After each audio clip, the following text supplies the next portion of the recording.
C-Point, ano? Tara! Tara!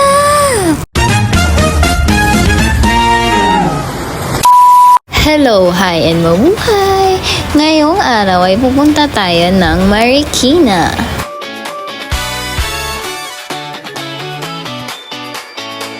Mag-iinarte muna si Bakla. Sino ka dyan? Kasama ko nga pala si Choy Choy tsaka si Mami. Ang bibilihin naming sapatos ay pamasok ni Choy kasi nasira na yung sapatos na ginagamit niya. Dito kilala ang Marikina sa leather na sapatos. Sa mga matagal nang hindi nakakapunta ng C-Point, ayan na yung itsura ng store nila.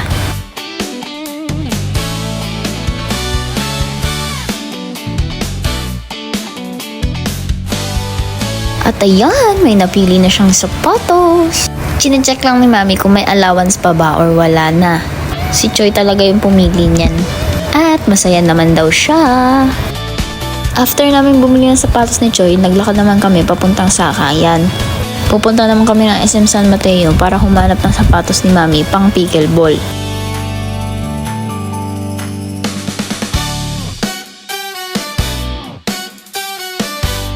Kaya lang, nakakita na ng kainan si Choy kaya gusto niya nang kumain.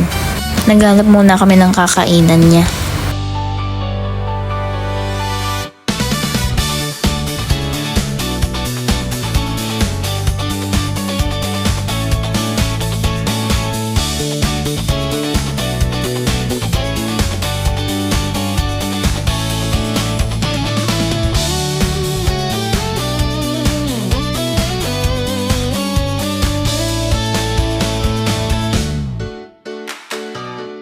Ayun, nauwi siya sa KFC. Pagkatapos namin kumain sa KFC ay nagpunta na kami ng SM store para magtingin ng sapatos.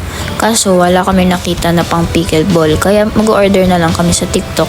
Ayun lang guys, mata sa langit, paa sa lupa. Bye bye!